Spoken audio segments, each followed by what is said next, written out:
I begin with words by the Kotzker Rabbi, Rabbi Menachem Mendel Morgenstern of Kotsk, little town in Poland. This rabbi happens to have been the direct ancestor of our own dear friend, colleague, and neighbor, Rabbi Jonathan Morgenstern of Young Israel of Scarsdale. The Kotzker Rebbe, his, I think, great-great-great-great-great-grandfather, said, Ein shalem milev shavor. There is nothing so whole as a broken heart. This is a paradox, and yet it is true.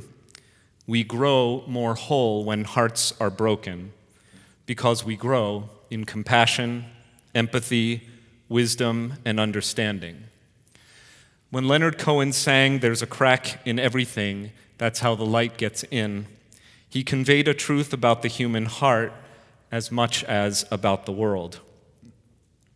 So much has grown up in the cracks of our broken hearts, mine as much as yours, ever since Hamas terrorists attacked Israel last Shabbat, Saturday, October 7th. Through our brokenness, we have become more empathic, more emotionally and spiritually connected across great geographical distance.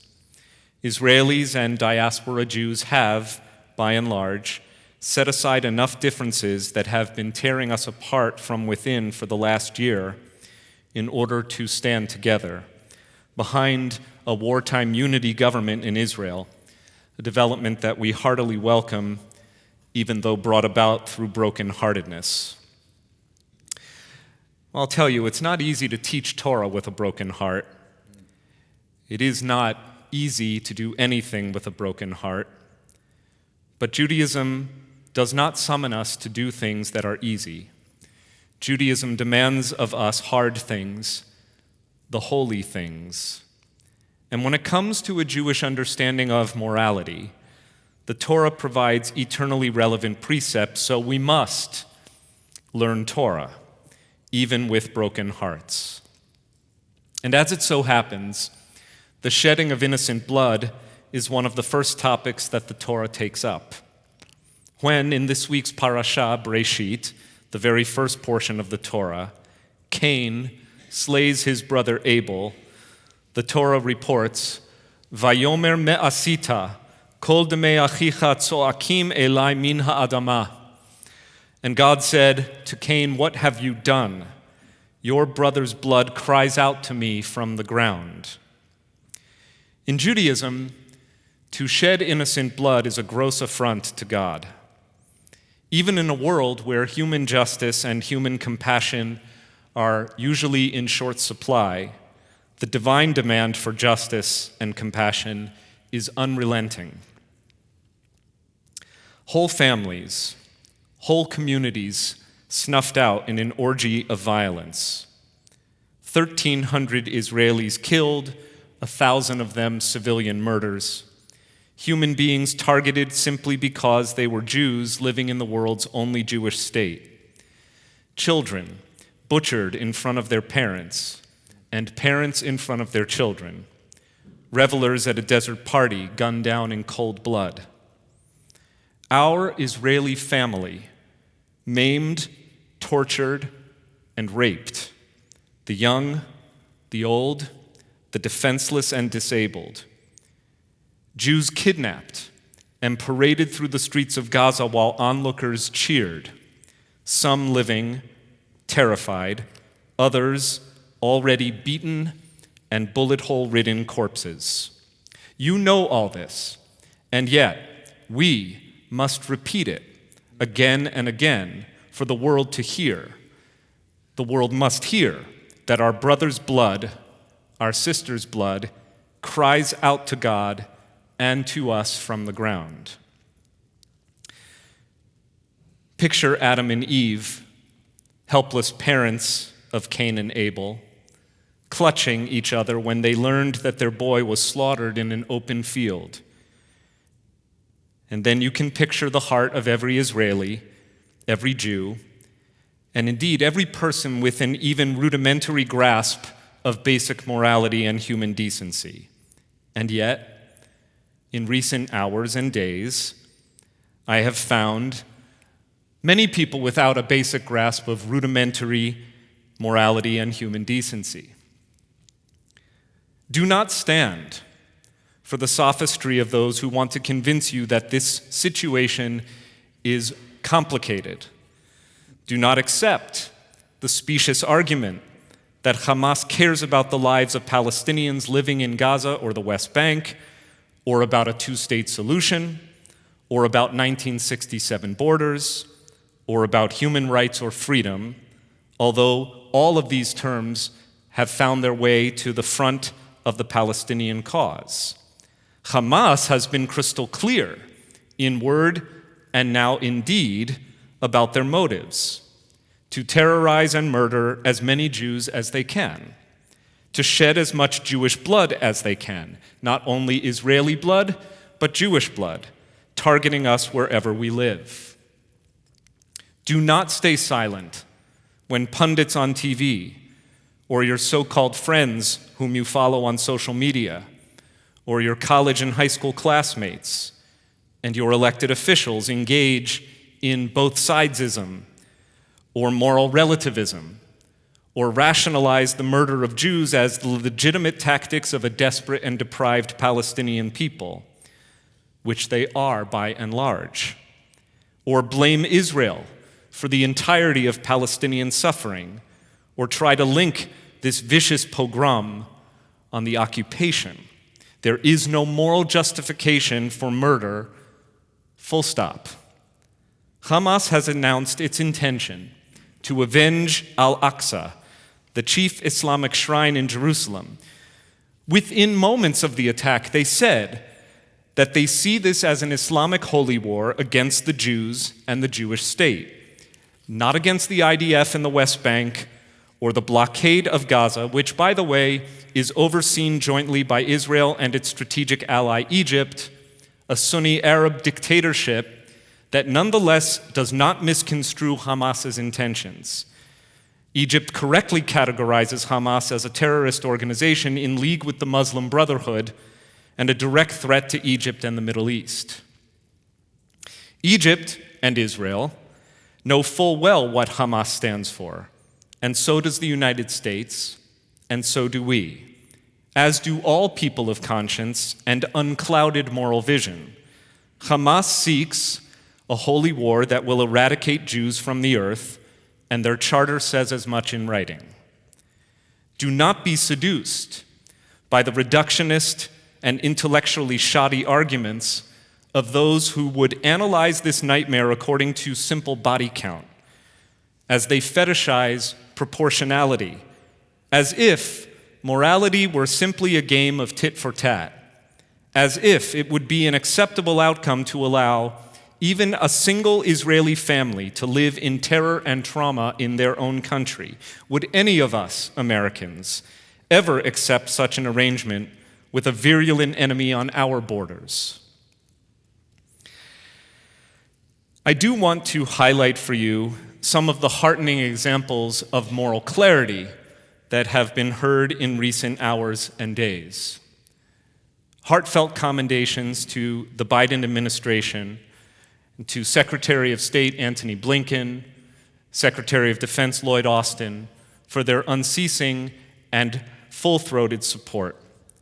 And I share with you a letter that came through just a couple hours ago from our state senator, Kirsten Gillibrand, whose senior advisor and chief counsel, Patty Lubin, our congregant, is in the congregation tonight. And I also would love to give just a grateful shout out to our other elected official that I see in the congregation tonight, our Westchester District Attorney, Mimi Roca, also our congregant, who have been incredibly outspoken supporters and have offered assistance and to speak up from within minutes of the catastrophe. In fact, I received a direct call from Senator Gillibrand on Monday, which is a federal holiday.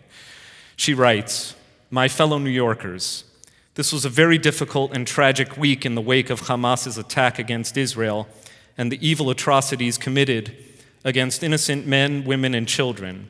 I strongly condemn this unprovoked terrorist attack and I stand shoulder to shoulder with Israel and the Jewish community in this moment of tragedy. We share your sorrow and your grief. We also share your resolve. I will be working hard to make sure that Israel has what it needs to defend itself and support efforts to safely recover hostages, including American citizens, who are being held by Hamas. Let me make something clear. The United States will support Israel in its efforts to defend itself and its people. This is a moment, she concludes, to show the world and our adversaries that the bond between the United States and Israel is unwavering and unbreakable. Would that all of our states and our country's elected officials would speak with such moral clarity.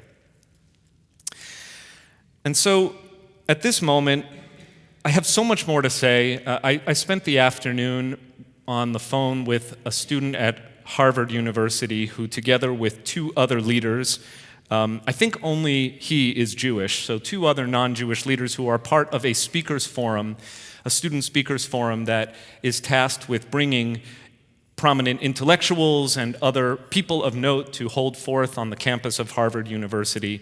And he could not get the board of the speakers forum, a student organization, to agree unanimously or even to a majority of its voters on the board to condemn Hamas unequivocally. And therefore, he and his two colleagues, two college students at Harvard, resigned their positions on that speakers forum. This is just today. I've spent my whole week with calls like this. And so, because my focus tonight is moral clarity and not an attempt to say everything that I would wish to say about what is happening, I want to return to the Torah for just a moment and to the rabbis who interpreted the Torah. As they looked at this verse, Kol demei achicha tzoakim elai min ha'adama. Your brother's blood is crying out to me from the ground. The definitive midrash on this verse, Bereshit Rabbah, the great collection of rabbinic wisdom on the book of Bereshit, quoted here by Rashi, observes that the Hebrew word for blood, dam, is presented here in the plural, demei achicha, which literally means your brother's bloods cry out to me from the ground, affirming, as the rabbi interpreted it, that when Cain slew Abel, he also destroyed all possible descendants. The blood of all potential life was also on the hands of the murderer. So the Talmud says, and so we must affirm, that to destroy one life is to destroy the world entire. Conversely, the Talmud teaches, to save one life is to save an entire world. So let us give thanks for all those Israelis and their allies there and here and everywhere, the soldiers, the civilians, the medical workers, the volunteers, the parents, the children, the activists, the philanthropists who have been heroically saving lives this entire week, some at the cost of their own lives. From the moment that gunmen burst into their homes, Israelis were fending off attackers with whatever makeshift weapons they could find around their houses, and some with only their bare hands. Let us give thanks for the brave men and women of the Israel Defense Forces who have been tasked with the unthinkable, to save the lives of those taken hostage while still minimizing the loss of innocent lives trapped in the Gaza Strip, despite the cheap price that Hamas has always placed on Palestinian lives. And let us all do now what we must to save lives, which is, of course, the paramount mitzvah of Judaism. Our website, wrtemple.org, is maintaining an ongoing and constantly updated list of organizations for which we encourage robust support. You can actually link to that part of the web page by scanning this. I'm going to leave it right up here.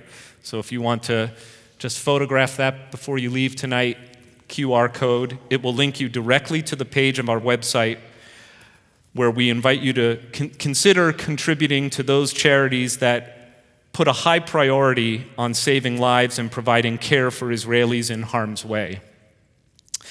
The Rabbi's Discretionary Fund of Westchester Reformed Temple, which supports a great number of causes and also enhances our ability to reach out to our own congregation, will be providing tens of thousands of dollars of tzedakah before year's end to support partner organizations in Israel.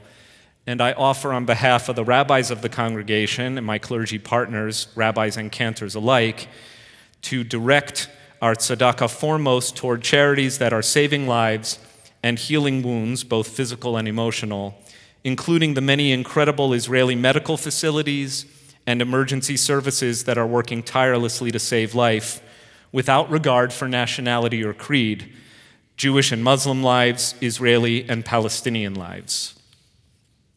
My friends, even as our brothers and sisters' bloods cry out to us from the ground, we must never tarnish our humanity by losing the ability to care about, and yes, care for, non-combatant Palestinian lives that have been lost or injured in the war. And this pledge will become exponentially more important in the days and weeks, and perhaps beyond weeks, to come. Our hearts are broken. Our spirits are not. Our hearts are broken. Our resolve is not. Our hearts are broken. Our ability to show compassion is not. Our hearts are broken. Our people, the people of Israel, the Jewish people, we are not. Am Yisrael Chai.